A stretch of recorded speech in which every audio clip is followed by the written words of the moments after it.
வணக்கம் அன்பானவர்களே, God bless you all. இருளில் தள்ளப்பட்ட காசா மக்கள், தங்கள் இடத்தை கோட்டை விட்ட ஹமாஸ் தீவிரவாதிகள். 2007 அந்த காசா பகுதியானது ஹமாஸுடைய கண்ட்ரோலில் இருக்குது. அப்போ இந்த ஹமாஸுடைய பேச்சுகளையும் வார்த்தைகளையும் காசா பெருமக்கள் அழகாக நம்புகிறாங்க. நம்பி தான் ஹமாஸுக்கு அவர்கள் துணையாக இருந்தார்கள். ஆனால் இஸ்ரவேலுடைய பலம் தெரியாமல் போனது.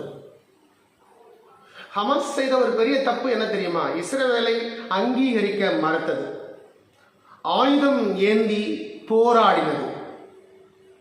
காசா மக்களுடைய நிலைமை என்னன்னு நம்ம பார்க்கும்போது, கால்நடையாக நடந்து செல்கிறார்கள். தொலைத்தொடர்பு இல்லை, எந்த விதமான தொலைத்தொடர்புகளும் அவர்களுக்கு இல்லை.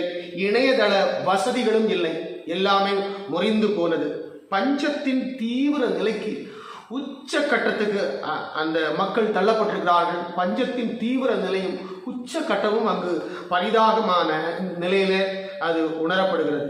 கள்ளச்சந்தை மற்றும் விலையேற்றம், கள்ளச்சந்தை விலையேற்றம் இவைகளும் அங்கு பெரிதாக உணரப்படுகிறது. ஒரு பாக்கெட் பிஸ்கட் பாருங்க, என்ன ரேட் பாருங்க, 2400 ரூபாய். சர்க்கரை என்ன சொல்லும்போது வெல்லம்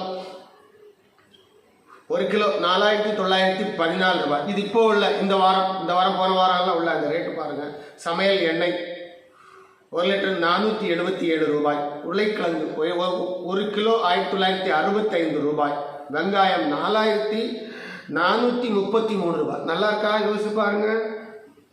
ஒரு கப் காப்பி, நல்ல காப்பி நீங்க சாப்பிடணும், 1800 கொடுக்கணும். அப்ப அங்க உள்ள நிலைமையை நீங்க பாருங்க. 2007 ஹமாஸ் இந்த காசாவை ஆளுகின்ற ஒரு ஆளுமை கட்சியாக அது மாறி இருக்கிறது. இந்த மக்களுடைய நிலைமையை பாருங்க. ஒரு கப் காப்பி 1800 ரூபாய் கேட்கும்போது ரொம்ப கஷ்டமான ஒரு விஷயம். வாங்கும் திறன் அதனால மக்களிடத்தே இல்லை. பட்டினி, சில டைம்ல ஒரு வேளை தான் சாப்பிட்றாங்க இந்த மக்கள். ஸோ இவர்களுக்காக ஜெபிக்க வேண்டியதான், வேற வழி இல்லை. இது எல்லாமே இந்த 1200 பேரை கொண்டாங்க பார்த்தீங்களா? ஹமாஸ் செய்த பெரிய தவறு. இஸ்ரேல் தேசத்துக்குள்ளாடி இறங்கி காசாவுடைய அந்த மதில் சுவர்களை எல்லாம் இடித்து ஓட்டை போட்டுக்கொண்டு அவர்கள் செய்த ஒரு பெரிய தவறு. மனிதனுடைய மனம் திரும்பி புதிதாகுன்னு சொன்னால் இந்த மாதிரி தவறுகள் நடக்காது. ஆனால் மனுஷனுடைய மனங்கள் தான் புதிதாகிறது இல்லையே. அது கோணலும் மாடலுமாக தானே இருக்குது. கோபம், வைராக்கியம், எரிச்சல், பழிவாங்குதல் போன்ற அந்த நிலையில் தான் மனிதனுடைய மனங்கள் சென்று கொண்டிருக்கிறது. ஆனால் பைபிள் என்ன சொல்றது? மனங்கள் புதிதாகும் போது புதிய மனம் உண்டாகும், புதிய சிந்தை உண்டாகும், புதிய நன்மைகள் உண்டாகும், புதிய வழிகள் பிறக்கும். அதனால அது எல்லாருக்குமே ஒரு ஆசீர்வாதம். கிட்டத்தட்ட 22-24 லட்சம் மக்கள் குடியிருந்த ஒரு பகுதி ஒன்றுமில்லாமல் இந்த அளவு மண்மேடுகளாகவும் போயிருப்பது ஒரு பெரிய பரிதாபத்துக்குரிய ஒரு விஷயம்.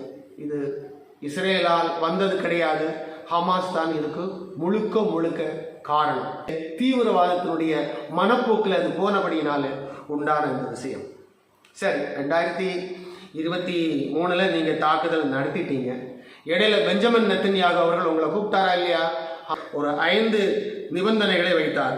அதுல முதல் நிபந்தனை, ஹாஸ்டேஜை மொத்தமாக விடுவிக்க வேண்டும். மொத்தமாக அவர்களை என்ன செய்ய வேண்டும்? விடுவிக்க வேண்டும். ஆனால் இவங்க அது கூட செய்யலை. பாருங்க, ஒருத்தரா 2 பேரா 3 பேரா அப்படி விடுவிச்சு ஏகப்பட்ட சீன் எல்லாம் போட்டாங்க. துப்பாக்கியெல்லாம் கையில் வச்சுக்கிட்டு, முகத்தை எல்லாம் மூடிக்கிட்டு, பெரிய கோஷங்கள் எல்லாம் போட்டு அழகா 2 பேரை 3 பேரை ரிலீஸ் பண்ணிட்டு வந்துட்டு இருந்தாங்க. இதை பெஞ்சமின் நெத்தன்யாகு பார்த்தாரு. இது சரிப்பட்டு வராது. அந்த முதலாவது விஷயத்துக்கு அவர்கள் என்ன செய்யவில்லை? ஒத்து வரவில்லை. இது ஒன்று. 2வது நிபந்தனை, டிமாண்ட் அப்படின்னா என்னன்னா, surrender of Hamas with weapon, ஆயுதங்கள் எல்லாம் கீழே போட்டுட்டு சரண்டர் ஆக சொன்னாரு. கேட்கல. அப்புறம் 3வது நிபந்தனை, ஹமாஸ் இந்த காசாவில் இருக்கக்கூடாது, எல்லாம் வெளியூர்ல வேற எங்கேயாவது நீங்க போகலாம், அதுக்கு நாங்க எந்த தடையும் செய்ய மாட்டோம், நீங்களா போகலாம் அப்படிங்கிற 3வது நிபந்தனை. அப்புறம் 4வது நிபந்தனை, நீங்க காசாவை விட்டு நீங்க வெளியே போகும்போது எங்களுடைய செக்யூரிட்டி ஃபோர்ஸ் அங்கே இருக்கும், ஹமாஸுக்கு அங்கே இடமே இல்லை அப்படின்னு சொன்னாரு. இது ஒரு 4வது நிபந்தனை. 5வது நிபந்தனைன்னு சொல்லும் பொழுது, ஹமாஸே இல்லாத ஒரு தூய்மையான ஒரு அமைதியான காசாவை நாங்கள் உருவாக்க போகிறோம். அது பாலஸ்தீனியன் அதாரிட்டியோடு கூட சேர்ந்து நாங்கள் அதை உருவாக்க போகிறோம். அப்படி என்று சொல்லி ஒரு 5 நிபந்தனைகளை வைத்தார்கள். சொத்துக்களை இந்த ஹமாஸ் போராளிகளாலே, தீவிரவாதிகளாலே காசா மக்கள் இருளிலே தள்ளப்பட்டார்கள். இது முற்பகல் செய்யும் பிற்பகல் விளையும்னு சொல்லுவாங்க பார்த்தீங்களா. நீங்க என்ன விதைக்கிறீங்களோ அதைத்தான் அறுப்பீங்க அப்படிங்கிறது பழமொழிகளும் நமக்கு சொல்லுங்க பாருங்க. நரவேட்டை, ஹமாஸ் 1200 பேர் நரவேட்டை ஆடப்பட்டார்கள். பொதுமக்களை கொண்டிருக்க கூடாது. இஸ்ரேல் ஆர்மியுடன் போராடி இருக்கலாம். நீங்க தான் நல்ல ஆயுத பயிற்சி எல்லாம் பெற்றிருக்கிறீர்களே, உங்க கையில துப்பாக்கி, தோட்டாக்கள், வெடிகுண்டுகள், மருந்துகள், ஏவுகணைகள் எல்லாம் தான் இருக்குது. போர் பயிற்சிகள் எல்லாம் நீங்க சரியா எடுத்துக்கிறீங்களே, உங்களுக்கு தான் நிறைய நாடுகளுடைய சப்போர்ட் இருக்குது, இன்னும் நிறைய குழுக்கள் எல்லாம் உங்களுக்கு இருக்குல்ல, பணபலம் உங்களுக்கு இருக்குது. இஸ்ரேல் 2000 ஆண்டுகளாக எல்லா நாடுகளிலும் அடிமைகளாக இருந்து அந்த ஒரே ஒரு நாடுக்காக அவர்கள் ஏங்கி 2 உலகமாக யுத்தங்களில் அவர்கள் பிரிட்டனுக்கு உதவி செய்து முறைப்படி ஐநா சபையில தீர்மானம் எடுத்து பூர்வீகமான தங்களுடைய அந்த ஒரே ஒரு இடத்தை மட்டும் அவர்கள் முறைப்படி வாங்கி கொண்டு வந்திருக்கிறார்கள்.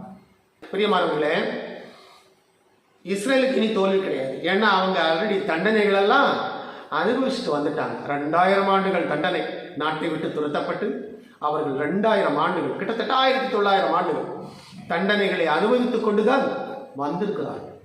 அதனால இனிமே ஆண்டவர் தேவனாகிய கர்த்தர் அவர்களுக்கு துணையாக இருப்பார். அதனால இஸ்ரேலை யாரும் ஒன்றும் செய்ய முடியாது. இஸ்ரேல் பூத்து காய்த்து உலகத்தை பலனால் நிரப்பும் நாட்கள் வரும் அப்படிங்கிற தீர்க்க தரிசனம். சிங்கத்துக்கு ஒப்பாக இருப்பார்கள் அப்படின்னு அடுத்த தீர்க்க தரிசனம். வக்கோல் கட்டுகளுக்குள்ளே ஏறுகிற அக்கினியை போல இருப்பார்கள் என்று சொல்லி அடுத்த தீர்க்க தரிசனம். சரியான தீர்க்க தரிசனம் இல்லை இதெல்லாம். இந்த தீர்க்க தரிசனங்கள் எல்லாம் நிறைவேற்றும் வண்ணமாக இஸ்ரவேல் மக்களுடைய வருங்காலம் இருக்கும். நம்பணும்னு தோணிச்சுன்னா நம்புங்க. அவங்க விருப்பம். நன்றிகள். God plus.